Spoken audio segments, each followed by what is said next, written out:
এমনটা কখনোই হয়নি যে আমার বৌমা সীতা কোনো কর্তব্য অসম্পূর্ণ রেখেছে। আমাকে জিজ্ঞাসা না করে, আমার অনুমতি না নিয়ে ও বনবাসে যাওয়ার সিদ্ধান্ত নিতেই পারে না। আপনি আপনি অনুমতি দিয়েছেন ওকে? হ্যাঁ,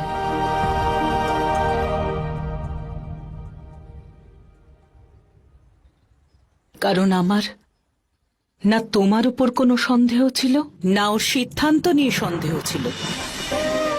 রাজ্যের সুখ শান্তির জন্য, সংসারের শান্তির জন্য অন্ধকার আর কষ্টের সামনাসামনি সকলকেই হতে হয়। রঘুকুলের সম্মান বাঁচানোর জন্য সেই কষ্টকে বরণ করে নিয়েছে আমার বৌমা। বিবাহের পরে মা তার পুত্রকে তার বৌমার হাতে তুলে দেয়, যাতে সে তপস্যা করতে পারে। আমার বৌমা তপস্যার জন্য আমার পুত্রকে আমার হাতে তুলে দিয়েছে। রঘুকুলের ওপর সীতার ঋণ কেউ কোনোদিন শোধ করতে পারবে না।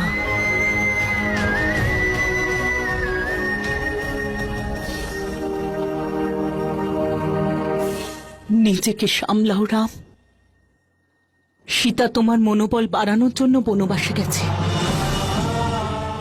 আর যে পরীক্ষা দিতে সে গেছে তার শক্তি হলে তুমি।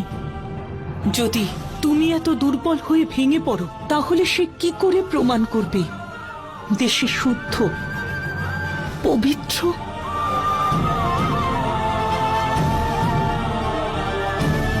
আমি নিজেকে সবল করে তুলব মাতা, আর আমার সীতা সব বাধা অতিক্রম করবে। राम सिया राम जय जय राम। ক্ষমা করুন, আমি এখানে কি করে বাস করব? অনেকেই জানতে চাইছে আমার সঙ্গে কি ঘটেছে। কেউ আবার আমার সত্য না জেনে আমাকে দোষী সাব্যস্ত করেছে।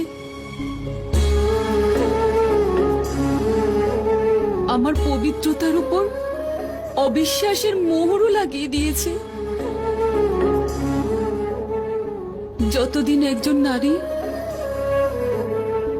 অন্য কোনো নারীর পরীক্ষা নিতে থাকবে, ততদিন সমস্ত নারীরা অন্যায় অপমানের জ্বালা সহ্য করে যাবে। আর এর জন্য যতই সময় লাগুক না কেন, আমি এই লড়াই শেষ পর্যন্ত লড়ব। কোনোদিনও হার স্বীকার করব না।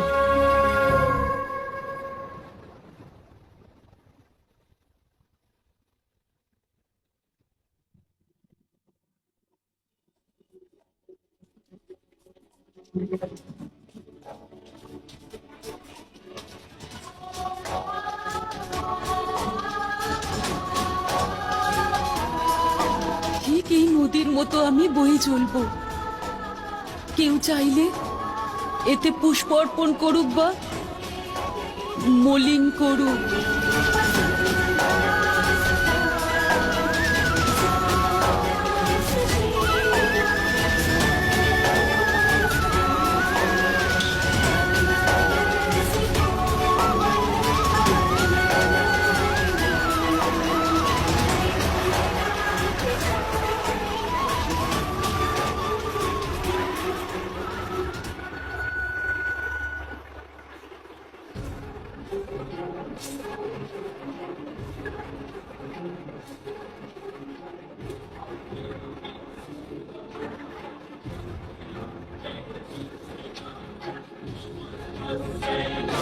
মা সীতা নিজের অজান্তে সরায়ু নদীর ওপর দিয়ে হেঁটে নিজের পবিত্রতার প্রমাণ দিলেন, আর আশ্রমবাসীরা ওনার নাম দিলেন বন দেবী।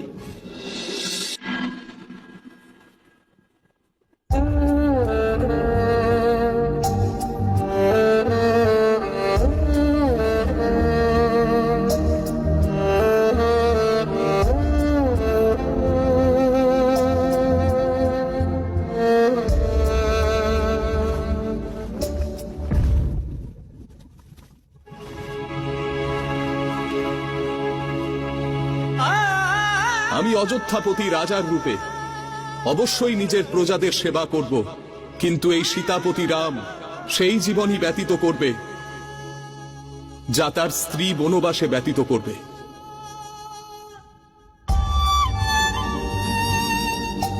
একটা সংকল্প পূরণ করার জন্য শ্রীরাম আর